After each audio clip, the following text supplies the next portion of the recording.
I'd like to welcome each and every one of you to another edition of the SWF Recap.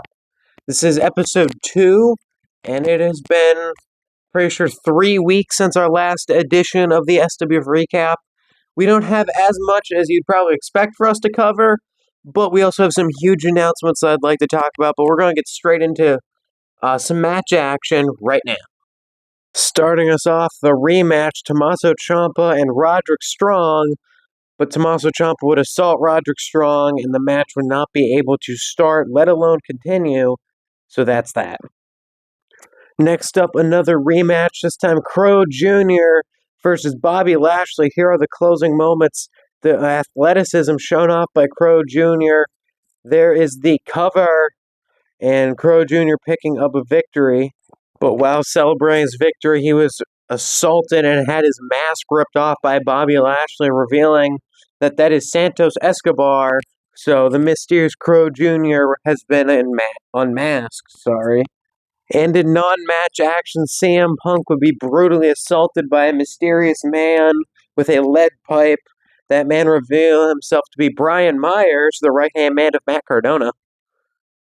Moving over to the SWF Social Media Championship and Social Media Division, we talked about our last edition of the SWF Recap. Carmelo Hayes and Buddy Matthews would go one-on-one at MAW Payback in a very interesting match.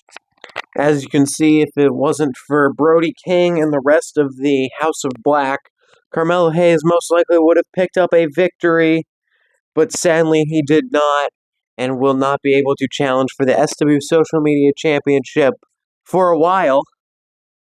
Continuing with Instagram-exclusive social media action, the 6-man Elimination Chamber match would start off its qualifying matches. 5 would take place this week as of this episode of SWF Recap coming out.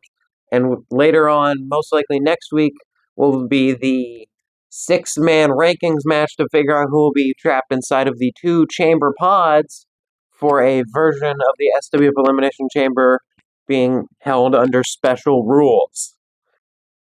And then finally, SWF Nitro, the exclusive match-based action taking place on Instagram.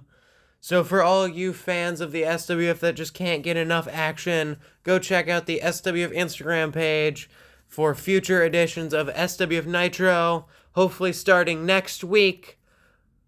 And before anyone asks, we will not be covering anything relating to SWF Nitro here on SWF Recap, because this, even though it's our second episode, it will be our final episode of the SWF Recap. We're not going to go into detail on why it will be our final episode, it just will be.